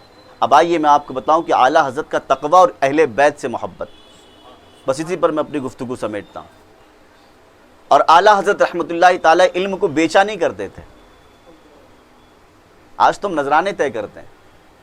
اللہ اکبر، اللہ حفاظت فرما. ابھی ہم لوگ گلبرگہ شریف میں تھے، آل انڈیا ہمارے تمام نگران کی حضور امیر سنی دعوت اسلامی علامہ شاکر علی نوری صاحب کے ساتھ میٹنگ تھی. اس میں حضور سید امین القادری صاحب بھی تشریف فرما تھے. انہوں نے دوران نصیحت یہ فرمایا کہ ہم لوگ بھی جاتے ہیں، آپ تو اچھی طریقے سے ان کو جانتے ہیں، پوری دنیا ان کو جانتی ہے الحمدللہ، حضور شیخ الاسلام والمسلمین کے خلیفہ بھی الحمدللہ. تو حضرت نے فرمایا ہم لوگوں کو نصیحت کرتے ہوئے کہ ہم جب تقریر کرتے ہیں نا، ہم جب تقریر کرتے ہیں یا تقریر سے پہلے ہم دل میں یہ خیال پیدا کر لیں کہ ہمیں وہاں نذرانہ ملے گا یا لوگ ہماری تقریر کی تعریف کریں گے. یہ صرف علماء کے لیے نہیں ہے، آپ سب کے لیے بھی ہے. ہم لوگ بھی کیا سوچتے ہیں کہ اگر ہم کسی کو نصیحت کریں گے تو میری تعریف کرے گا، اگر میں کسی کے سامنے جا کے کوئی واقعہ بیان کروں گا تو میری تعریف. اللہ کی رضا کے لیے جو بھی کرو اللہ کی رضا کے لیے. فرماتے ہیں وہ کہ اگر میں تقریر کر رہا ہوں، ابھی جیسے میں تقریر کر رہا ہوں آپ کے سامنے، ابھی تک تو میری نیت نہیں ہے کہ لوگ میری تعریف کریں، لوگ واہ واہ کریں، لیکن تقریر کے بعد اگر میرے دل میں یہ خیال پیدا ہو جائے کہ یار کوئی بولے تو صحیح کم سے کم کہ مولانا تقریر بہت اچھی ہوئی، فلاں ہوا، جو بھی ہے تعریف کے جملے تو گئے، یہ خیال میرے دل میں آ گیا اور کسی بندے نے آ کے تعریف کر دی، ساری محنت خراب. آپ کا سفر کرنا بھی برباد، آپ کا تقریر کرنا بھی برباد. دنیا میں مل گیا بدلہ تھوڑی سی تعریف کے لیے. اسی طرح ہم لوگ بھی کسی کا نیک کام کچھ کام کر دیتے تھوڑی سی تعریف کے لیے. اعلیٰ حضرت عظیم البرکت رحمۃ اللہ تعالی علیہ جو ہم اعلیٰ حضرت کا نعرہ لگاتے ہیں، اعلیٰ حضرت کے نام پر ہم نہ جانے کیا کیا کرتے ہیں. آج تو لوگوں نے اعلیٰ حضرت کو ATM کارڈ بنا لیا، بزرگوں کو ATM کارڈ بنا لیا ہے. اللہ تعالیٰ ہماری حفاظت فرمائے. اور ہماری قوم بھی اندھی تقلید کرنے لگتی ہے، ہماری قوم بھی اندھی تقلید کرنے لگتی ہے. خدا کے واسطے اندھی تقلید مت کرو، بلکہ حقیقت کے ساتھ رہو. اور جب حقیقت کے ساتھ رہو گے تو اللہ تمہارے ایمان کی بھی حفاظت فرمائے گا، تمہارے مال کی بھی حفاظت فرمائے گا. اب اعلیٰ حضرت رحمۃ اللہ تعالیٰ علیہ ایک مرتبہ تیل لینے کے لیے تشریف لے گئے. تو تیل اس وقت 1 آنا 2 آنے کا ایسا ملا کرتا تھا. تو ایک دکاندار کے پاس گیا اور وہاں پہ اعلیٰ حضرت کو بریلی شریف میں اس وقت بڑے مولانا کہتے تھے، بڑے مولانا صاحب کہتے تھے. گئے شیشی لے کر کے کہا اس میں تیل لے دو. کتنے آنے کا؟ کہا اتنے آنے کا. کہا حضور یہ 5 آنے کا میں دیتا ہوں لیکن آپ کو 3 آنے کا دوں گا. کتنے دوں گا؟ 3 آنے کا. حالانکہ بیع و شراء کا یہ حکم ہے کہ اگر سامنے والا اپنی مرضی سے دے رہا ہے تو کوئی اس میں حرام و حلال کا کوئی مسئلہ ہی نہیں ہے، حلال ہے اس کے لیے. مثال کے طور پر میں نے فلاں شخص سے کہا بھائی مجھے 1 کلو سیب دے دو، دوسروں کو وہ 100 روپے سے دے رہا ہے، مجھے 50 روپے میں دے دیا. تو اپنی مرضی سے دیا نا اس نے، میں نے تو اس سے کچھ نہیں کہا. اس نے 50 روپے مجھے دیا تو میرے لیے وہ حلال ہے، حرام نہیں ہے. بہرحال اعلیٰ حضرت رحمۃ اللہ تعالیٰ علیہ نے اسے 5 ہی آنا دیا، 3 آنا نہیں دیا. کہا کہ میرا علم اتنا سستا نہیں کہ میں 2 آنے میں اپنے علم کو بیچ دوں، 2 آنے میں اپنے علم کو بیچ دوں. میرا علم اتنا سستا نہیں ہے، اس پہ عمل کرو. اشارہ اس بات کی طرف تھا اعلیٰ حضرت کا کہ میں اپنا علم نہیں بیچنا چاہتا کہ جب تم مجھے 2 آنے کا احسان مجھ پر کر دو گے تو میں تمہارے سامنے حق بیانی سے کام نہیں کر سکتا. آج یہی ہو رہا ہے ہمارے ساتھ، ہماری جیبیں بھر دی جاتی ہیں. سیٹھ کچھ بھی کرے، ایک غریب اگر وہی عمل کر لے تو اس کے اوپر فتوے لگ جاتے ہیں. یہ سب چیزوں سے باہر آؤ. اعلیٰ حضرت نے ہمیں اس سے بھی بچایا. اور جو بدعات کی بات کرتے ہیں، جو اعلیٰ حضرت پہ فتویٰ لگاتے ہیں کہ اعلیٰ حضرت نے بدعت سکھایا، تو 1-2 مسئلہ آپ کو بتا دوں. یہی وہ اعلیٰ حضرت عظیم البرکت ہے جو دیابنا اور اہل حدث اور سلفی حضرات جو فتویٰ لگاتے کہ مولانا احمد رضا جو تھے وہ بدعتی تھے، لوگوں کو بدعتی بنا دیا. لیکن آؤ میں آپ کو بتاؤں، اعلیٰ حضرت رحمۃ اللہ تعالیٰ علیہ کی بارگاہ میں پوچھا گیا عورتوں کا مزارات پہ جانا کیسا ہے؟ اعلیٰ حضرت نے منع فرمایا، سختی سے منع فرمایا کہ اسے مزارات پر نہیں جانا چاہیے. اسی طریقے سے جو لوگ طریقت کرتے ہیں، شریعت کی بات چھوڑ دیتے ہیں. اگر کسی شخص نے یہ کہا معاذ اللہ رب العالمین کہ میں نماز نہیں پڑھتا، جا تو نماز پڑھ کے جنت لے لے، نماز کا اس نے انکار کر دیا تو وہ کافر ہو جائے گا. اس پر بھی اعلیٰ حضرت نے فتویٰ دیا. اعلیٰ حضرت نے تھوڑی نہ کہا ٹھیک ہے تو نماز مت پڑھ، خالی غوث پاک کی نیاز کرتے رہے، غریب نواز کی نیاز کرتے رہے. نہیں، اعلیٰ حضرت نے سختی سے منع فرمایا اور قرآن و حدیث کی روشنی میں جو اس کا حکم صادر ہوتا ہے وہ حکم بیان فرما دیا. اعلیٰ حضرت رحمۃ اللہ تعالیٰ علیہ اہل بیت اطہار سے بے پناہ محبت کرتے، حضور علیہ الصلوۃ والتسلیم سے اتنی محبت کرتے کہ بارگاہ مصطفیٰ صلی اللہ علیہ وآلہ وسلم میں الحمدللہ 1 مرتبہ نہیں کئی مرتبہ اعلیٰ حضرت نے بظاہر حضور کی اپنی آنکھوں سے جو حضور صلی اللہ تعالیٰ علیہ وآلہ وسلم کی زیارت کی ہے. بلکہ ایک مقام تو ایسا آ گیا تھا کہ دل تو کہہ رہا تھا کہ حضور کی بارگاہ میں سجدہ کر لوں. تو اعلیٰ حضرت نے کہا ہاں یہی امتحان ہے. روکیے اپنے سر کو، روکیے، ہاں یہی امتحان ہے. سجدے کو دل ہے بے قرار، ہے نا شعر اعلیٰ حضرت کا. سجدے کو دل بے قرار تھا، لیکن اللہ کا حکم ہے کہ ہمیں سجدے تعظیمی کرنا حرام ہے، اور سجدے تعبدی یعنی کسی کو خدا سمجھ کر کے سجدہ کرنا یہ کفر ہے. یہ اعلیٰ حضرت عظیم البرکت کی زندگی سے ملتا ہے. سادات کرام کا احترام، بہت ہی مشہور و معروف واقعہ جو اس کے حوالے سے ملتا ہے.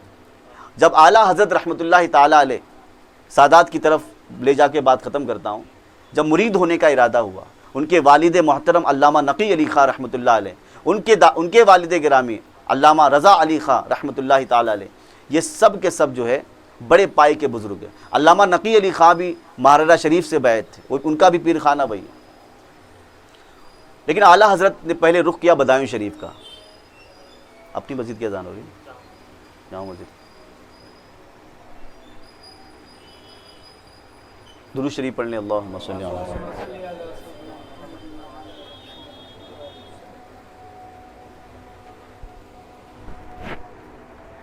رحمۃ اللہ تعالیٰ علیہ کی شخصیت بڑی عظیم شخصیت ہے. تو حضور اعلیٰ حضرت رحمۃ اللہ تعالیٰ علیہ پہلے بدایوں شریف گئے.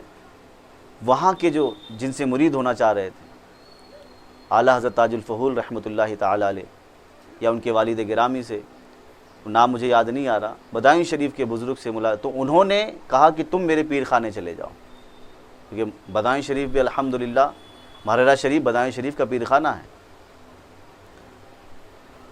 تو پھر حضرت علامہ نقی علی خاں انہیں بریلی شریف لے گئے، بہت مشہور و معروف جو ہے مہاراجہ شریف لے گئے.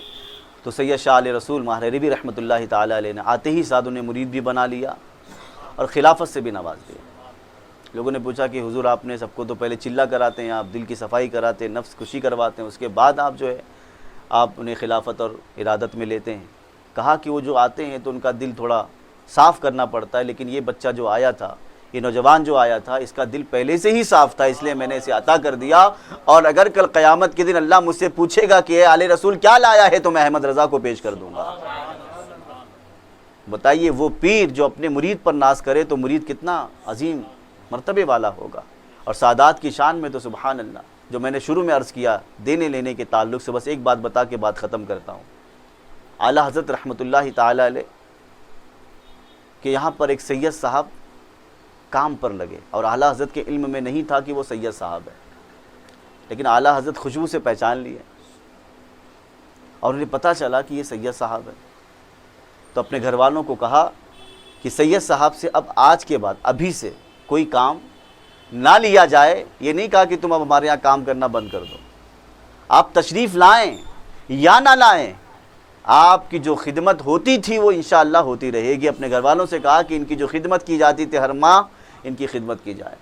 یہ اعلیٰ حضرت کی محبت اہل بیت سے۔ اسی طریقے سے ایک سید صاحب تھے انہی کے دور کے، تو اعلیٰ حضرت رحمۃ اللہ تعالیٰ علیہ کے علاقے میں سید صاحب جب تھے، مفلوق الحال تھے، ضرورت مند تھے، حالات کے مارے تھے، تو حضرت نے سید صاحب جب لوگوں سے مطالبہ کرتے تھے تو سوال نہیں کرتے تھے، بلکہ یہ کہتے تھے سید کو دلواؤ۔ کیا کہتے تھے؟ یہ کسی سے نہیں کہتے کہ مجھے دو، سید کو دلواؤ، یہ جملہ ارشاد فرماتے تھے۔ تو اعلیٰ حضرت رحمۃ اللہ تعالیٰ علیہ کے یہاں پر اعلیٰ حضرت بڑے مالدار آدمی تھے، زمیندار تھے اعلیٰ حضرت۔ اور بزرگوں کی خاصیت آپ کو بتاؤں، بزرگان دین رحمۃ اللہ تعالیٰ علیہ جتنے بھی بزرگان دین گزرے ہیں، ان کی خاصیت یہ ہوا کرتی کہ وہ تجارت بھی کرتے اور ساتھ میں دین کی خدمت بھی کرتے۔ وہ اس نیت سے تجارت نہیں کرتے کہ مجھے بنگلہ بنانا ہے، مجھے یہ کرنا ہے، مجھے وہ کرنا ہے، مجھے رو ہاؤس لینا ہے، مجھے فلیٹ لینا ہے 3 BHK کا 4 BHK کا، یہ سب نہیں سوچتے تھے وہ۔ حالانکہ اس دور میں نہیں تھے، میں آج کی دور کی بات بتا رہا ہوں، اس وقت تو ایسا فلیٹس وغیرہ کا ماحول ہی نہیں تھا، محل وغیرہ بنتے تھے، بنگلو بنتے تھے۔ تو اعلیٰ حضرت رحمۃ اللہ تعالیٰ علیہ زمیندار تھے۔ اور بزرگان دین امام اعظم ابو حنیفہ رحمۃ اللہ تعالیٰ علیہ اپنے وقت کے بہت بڑے تاجر ہیں۔ میرے آقا علیہ السلام نے خود تجارت فرمائی، سرکار سیدنا ابوبکر صدیق نے تجارت فرمائی، ہر کسی کا الگ الگ تجارتی کام تھا۔ فرمایا گیا بزرگوں کا یہ طریقہ رہا ہے، آپ اکثر دیکھتے ہوں گے بزرگان دین فجر کے بعد اور عصر کے بعد اکثر وظیفے کر لیا کرتے، تاکہ جو باقی وقت ہے اس میں کچھ دنیا کا حصول ہو جائے اور باقی اوقات میں کچھ دین کی خدمت ہو جائے، فارغ البال ہوتے تھے۔ تو اعلیٰ حضرت کے پاس کچھ پیسے آئے تھے 200 روپے، اس وقت کے 200 روپیہ سمجھو آج کے سمجھ لیجئے میرے اندازے سے جو ہے 5-6 لاکھ روپیہ ہوں گے، یا اس سے زیادہ بھی ہو سکتے ہیں۔ تو اعلیٰ حضرت رحمۃ اللہ تعالیٰ علیہ کے پاس جب پیسے آئے تو اس کے اندر نوٹ بھی تھی، چلر بھی تھا، 1 روپیہ بھی تھا، 8 آنا بھی تھا، اور 54 بھی تھی۔ تو اعلیٰ حضرت کو جب پتہ چلا کہ فلاں سید زادے ہیں، وہ اس طریقے سے مطلب ان کا معاملہ ہے، تشریف لے گئے۔ اعلیٰ حضرت رحمۃ اللہ تعالیٰ علیہ گھمنڈ میں نہیں گئے، سینہ تان کر ادب کے ساتھ کھڑے ہو گئے، ادب کے ساتھ کھڑے ہوئے، اور پھر ان کے آگے ہاتھ پھیلایا، کہا حضور یہ پیسے ہیں، آپ جتنا چاہیں لے لیں، یہ پورا لے لیں آپ۔ تو سید زادے بھی سبحان اللہ، کیا خاندان ہے، سبحان اللہ، لالچی خاندان نہیں ہوتا، اللہ اکبر۔ حالات کے ساتھ آدمی کبھی کبھی تھوڑا سا معاملہ ہو جاتا ہے، اللہ ہمارے سادات کرام کی حفاظت فرمائے، انہیں خوب اللہ تعالیٰ دنیا کی بھی دولت عطا فرمائے، اور آخرت میں تو سبحان اللہ ان کے نانا کا کرم تو ان پر بھی ہوگا، ان کے صدقے میں انشاءاللہ ہم پر بھی ہوگا۔ تو اعلیٰ حضرت رحمۃ اللہ تعالیٰ علیہ نے پورا پیش کیا، لیکن انہوں نے نہیں لیا، اس میں سے صرف ایک 54 اٹھائی۔ کیا اٹھایا؟